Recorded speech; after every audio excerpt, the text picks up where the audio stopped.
perencanaan. Perencanaan menurut Bacon merupakan salah satu cara rasional untuk mempersiapkan masa depan.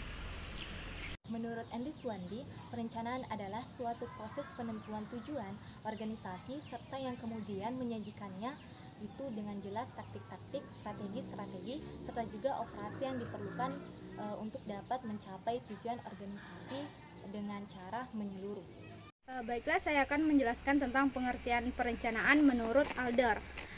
Menurut Adler, perencanaan merupakan suatu proses menentukan apa yang ingin dicapai pada masa yang akan datang, dan juga proses menentukan tahap-tahap yang diperlukan untuk mencapainya. Perencanaan menurut Rustiadi adalah sebagai proses menentukan apa yang ingin dicapai di masa yang akan datang, serta menetapkan tahapan-tahapan yang dibutuhkan untuk mencapainya.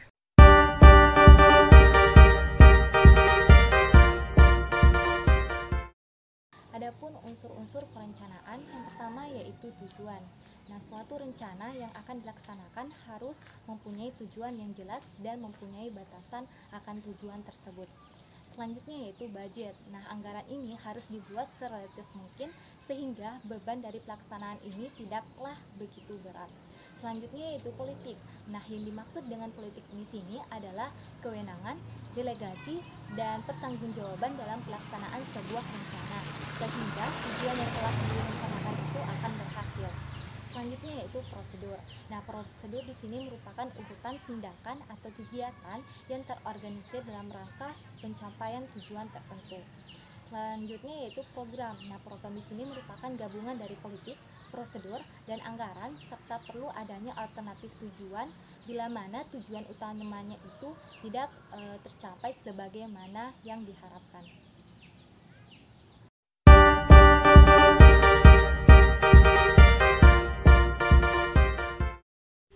Tahap-tahap perencanaan.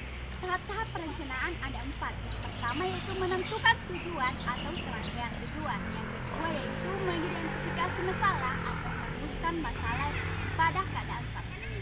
Yang ketiga yaitu mengembangkan atau mengidentifikasi kemudahan atau hambatan yang akan terjadi. Yang keempat yaitu mengembangkan agar tujuan dapat tercapai.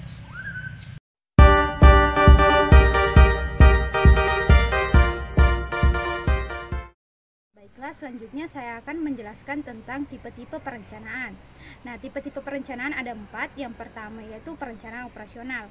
Perencanaan operasional adalah rencana bisnis yang memberikan gambaran jelas terikat jalannya suatu usaha. Yang kedua yaitu perencanaan strategik. Nah, untuk perencanaan strategik adalah rencana bisnis yang langkah-langkah strategiknya untuk mencapai tujuan. Dan yang keempat yaitu perencanaan taktis. Nah, untuk perencanaan taktik di sini selain perencanaan strategi dibutuhkan adanya rencana tastik. Dan yang keempat yaitu perencanaan jangka panjang. Nah, untuk perencanaan jangka panjang adalah tipe perencanaan suatu usaha berlaku untuk waktu lebih dari 1 tahun. Tujuan perencanaan di bisnis jangka panjang adalah guna memproyeksi berhasil atau tidaknya dalam suatu usaha.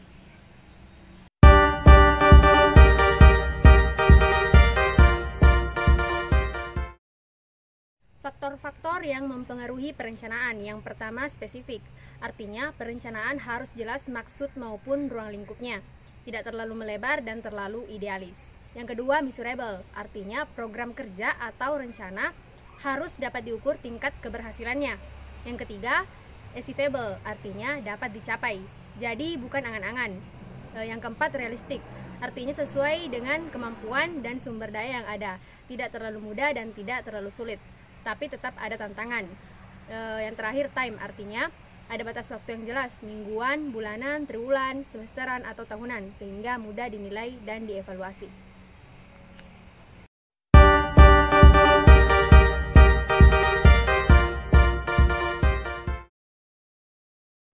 Oke, baik. Bismillahirrahmanirrahim. Assalamualaikum warahmatullahi wabarakatuh.